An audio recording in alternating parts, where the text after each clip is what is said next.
Hi Gemini, and welcome to your July 2019 Tarot and Astrology reading. My name is Ariel, and I'm going to be giving you an overview of the planetary energies in your general astrology chart and also in the Tarot. I'm going to start by doing a card from the major arcana. Just pull that and see what comes out. I'm going to put out an intention for all of angels, divine beings of light, helpers and healers, all good beings that are around you, passed on loved ones and friends who may be nearby that are here to help you as well. Just ask with gratitude for their guidance during this reading. I also want to mention that not all Geminis will resonate with this reading because this is a general reading. So this is going to be for all Geminis, and not all Geminis will resonate with the messages, but some will for sure. If it doesn't resonate with you, just feel free to move on. Don't worry about it. And, possibly look at maybe the moon sign or rising sign. But this is going to be for Gemini sun, moon, rising, and Venus signs. So we're going to just start out with one tarot card for Gemini, July 2019. Alright, Gemini, so you might be struggling this month a little bit. Here's that Devil card. And a lot of people think of this as being a very negative card because, of course, we're always, taught that the devil is just this horrible figure in the, life that we should really avoid always. But the devil actually has a lot of illumination in the tarot because this is the symbol of Capricorn. So this deals with things that you work very hard on, ambitions, determinations, goals. The negative side, of course, of the devil is that it can represent things that you're struggling with. So anything that really, especially like negative habits, addictions, mental compulsion, where maybe you think too much and you worry too much about something, or anxieties or depression, those are also part of that devil energy. So it's sort of like the devil's in the details. Take a peek at what you're doing inside and see if there's something, some kind of routine, some kind of, negative, hamster wheel that you've been on that you need to get off of. And of course with Gemini, you guys, you're very much intellectuals. You have that air energy. You're very much in your mind. You think a lot. You talk a lot. So sometimes it's good to give your overworked brain a rest and just take a peek and see what's going on with you. So now I'm going to pull a card from the Druid Animal Oracle and see what comes up for you in your Druid animals, and see which animal spirit is most drawn to you this month. Alright, Gemini, here comes the wolf. So this is very much about family because the wolf is very societal. It travels in a pack. It's very dependent on the rest of its group for its survival. So this is very important when you're connecting with friends, family, people that you feel closely related to. In the workplace, this can also be a thing where sometimes it's better not to go it alone. Sometimes you may feel like a lone wolf and you're like, oh, I'm all by myself here. But try to connect a little bit deeper to the people that you care about and that care about you, because there is that definite feeling of connection. The wolf, as we know, howls a lot, so it uses its voice just like you always do because you are a communicator. So never be afraid to use your wolf voice. Put your howl out there, Gemini. That would be a great idea this month, and sometimes that can even lead to things like music or poetic expression. Because the wolf to me definitely brings in kind of that soul of the wild, the soul of nature, working together to achieve a common goal, common harmony, common success. They hunt together, they live together, and that's just the way, that they work. You really don't see the wolf going off by itself, and if it does, it has a much harder time getting through. So when I take a look at your chart for the month, this is your general astrological chart, we're just going to take a peek at some of the planets. One of the big things I want to put out there right away, because Mercury is going to be in retrograde this month, and that is your ruling planet. So this has even more impact on you personally than it does on all the other signs, even though all of us will be feeling it. Gemini and Virgo are the two signs that will feel this the most. And the sign sign that Mercury is in has a lot to do with the kind of retrograde you'll experience. So this is going to be from July the 7th through the 31st. It's going to start out by going backwards through Leo, then it's going to hit through Cancer for the rest of the month. So just take it into consideration, Gemini, when you're making big decisions this month. If it comes to like buying big property purchases, cars, houses, signing contracts, getting married, making big proposals, etc., that it's better to wait until that's passed after July 31st, because after that, anything that you do during a Mercury retrograde, you might go back and think about it later and go, oh, I wish I had not done that, because your mind may really change once you review it. The things that are really good to do during a Mercury retrograde are review, rethink, refresh, re-energize, rejuvenate, do all the rewords. It's very often that, people from your past will come in during a Mercury retrograde. If it's somebody you haven't seen in a while, you lost touch with and you missed them, that's wonderful. But if it's like an ex or somebody you really don't want to see again, you might just want to keep your phone on silent, and if it's someone you don't want to talk to, just be like, block, delete. So just keep that in mind, Gemini, as you go through this month of July. The other big things that are coming up in the astrological movements this month that's going to definitely affect everybody is we start the month off on July 2nd with a new moon and solar eclipse on the same day in the sign of Cancer. And that really hits your area of money, finance, resources. So just keep in mind that you may feel very emotional around that area. Venus is passing out of your sign and into Cancer as well at the beginning of this month. So, you might have felt a lot more bouncy, a lot more social, a lot more up, and now you're feeling a little bit more like, you know what, I'm ready to kind of chill. I need to focus on home. I need to focus on family. Maybe I've got to pay a bill that's home related that I'm not really that excited about having to do, but it definitely is for the best. And the solar eclipse is always energy that we're bringing in. It's like anything that you want to attract. That's a really good place for it. So if you want to attract more money, more prosperity, more abundance, that's actually a good place for it to be, because you can put those intentions out and say, I want to make this plan. I want to do something, good with this. Just don't enact those plans until after July 31st. Good time to plan, but wait until after, August starts, and then you'll be in a lot better position to start anything up. So on the opposite of that, after we have the solar, we always get 2 weeks later a lunar eclipse, and so that's going to take place in the opposite sign of Capricorn in the full moon, and that will be hitting your house of Scorpio, and that deals with some heavy, intense emotions. So don't be surprised, especially with a lunar eclipse full moon. You'll feel that really coming up to the surface. Your emotions may run high. It may reveal secrets about somebody or even about yourself to yourself. So just keep that in mind, that around the 16th, 17th of July, you may be a little extra sensitive, a little more introverted than your usual, joyful, playful, communicative self, Gemini. So just keep that in mind as you go through. So now we're going to go into the tarot, and we're going to do your general spread for this month. See what comes up.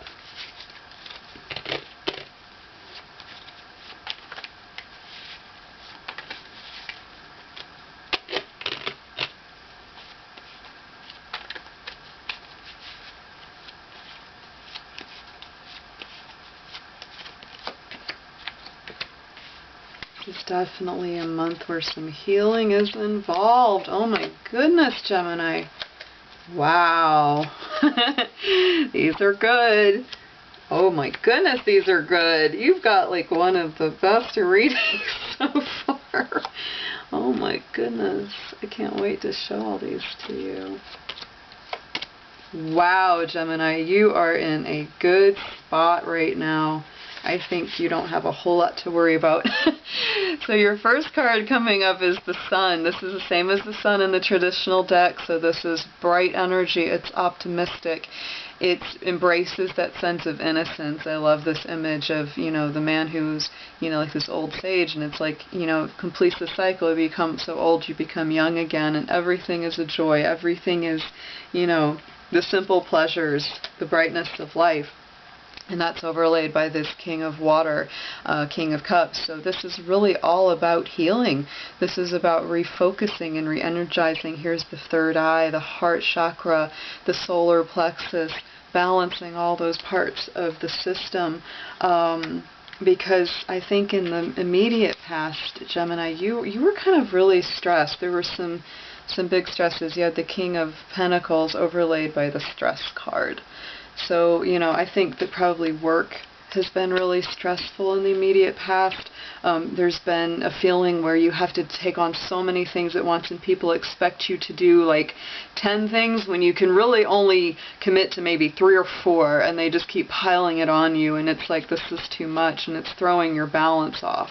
And it actually, isn't good for you at all. So it's like the more you can simplify, the more that right now that you can kind of let things go. Don't take on more than you can handle, Gemini, because the other thing about you guys is you are the social butterfly. You do love to be out and about. You hate to say no when someone invites you to go out, but it might be a time where you really need to just withdraw. There are a couple other signs that I've done readings for this month that they also had a similar vibe where it's like, you've done too much, let's pull that energy in. Because I think with that Cancer energy, Cancer new moon, it's really telling us, pay attention to those feelings, those intuitions, and sometimes just stay at home. Just relax. Take it easy. Save your money, because that will actually help you as well. So going into the unconscious influences, these are absolutely beautiful, Gemini. Look at this. So you've got the Ace of Cups in the unconscious position, going with the flow. This is big emotional gifts. This is spiritual gifts, romantic friendships, all of it. And then overlaying it, another big water card is going to be the Queen of Cups. You already pulled the King, now here's the Queen, saying to be receptive, go with the flow, pay attention to your intuition. Don't let other people push you into things that you're not ready for. Learn the value of saying no to those if you know that it's not right for you. And also, this is like, but leaving your soft heart open for those that really deserve it and need it from you. Because these cards denote a lot of compassion. The Queen of Cups is such a beautiful card because the Lotus replaces the thinking mind. So it's like, if you've been overthinking, this again reminds us to be more receptive, more balanced, and also not to give away our peace, our calm. Because if you think about that water sign, that Queen of Cups in the traditional deck, she's holding that cup with the top closed. So it's kind of like, I keep this sacred emotion and tension for myself, but I don't just give it away to anybody that comes along. So it's a really good reminder, Gemini. On your top consciousness, also a wonderful card, the Ten of Pentacles. This is a connection to the world. This is a beautiful card of fulfillment, earthly manifestation. So even if you haven't gotten quite where you want to be with money and with stability, you do have those things on your mind, and you do have lots of ideas about where you could do that, how you could do that, because this is about creating that happy home, that stability, that peace of mind, whatever that looks like for you. And check out the card that's laying on top of it is the Star card, that beautiful silence, that peace, that balance between earth and water, intuition and practical intention. So you definitely have what it takes right now to bring those two things into balance. So going up this side, Gemini, I'm just going to read a few more. This is going to be coming into the immediate future. So yet another beautiful pair of cards. Here comes the Lovers. So this, again, this is your energy, which is fabulous. And it isn't just always about love or romantic relationships. This can also just be about decisions that you need to make, sacred contracts and agreements. And yes, there is that romance, involved in there many times. And overlaying is that beautiful Magician card, the number 1, the Alchemist. So this is all about recreating the kind of relationships and the kind of decisions that you want to be making. Not like, oh, I really hate to have to choose between it and, you know, this one I don't really like and that one I don't really like. You might be choosing between a lot that you actually really like. In some ways that might be hard because you're like, wow, how do I choose? There's so many good options. But this is really about you creating that reality. You are a huge key part of what makes that happen. So, you know, use your powers wisely, because you do have in the immediate future, after, you know, a period of healing and regeneration, you've got the ability to really tune in and say, what kind of relationship do I want? What is it that I'm after? And so, you know, the suggested approach here is the Hierophant. This is a beautiful, interesting, and very unusual card in the Osho Zen, because the Hierophant is presented by, you know, a blank slate, which is kind of saying, because this is that, you know, it's that spiritual contracts, spiritual agreements, you know, and this, of course, could be more like a marriage, more like, you know, let's make this for real. This isn't just, let's have an affair, let's have a fling. This is like, I really want to do something that's stable and long-lasting. And so this is really about you being able to create anything you want out of it. This is coming in very fast. And it is, you know, this is the Knight of Wands, not the Wands, Swords. So this is air energy. And so this can bring up potential worry, potential anxiety around that.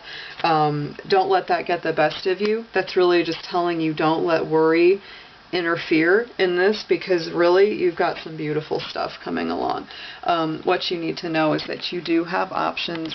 You can make what you want out of this. The Six of Cups. So this is another beautiful card where you're really, you know, kind of thinking, well, what is it that I'm really thinking about? What's going to be my best outcome? And it's a happy outcome. It generally is with the Six of Cups, and it's crossed over by the Fool. So it really is saying, you know, take a leap of faith. If you feel like, oh, I'm not quite sure, I don't really know, what am I doing, what should I do? You start, you know, twisting yourself in a bunch of knots, because you have the potential to do that right there. But then the next card out says, you know, listen to your heart. Listen to your heart. If this is feeling really good, go with the flow. Go with the energy of it. But if it doesn't feel quite right, give yourself a little time.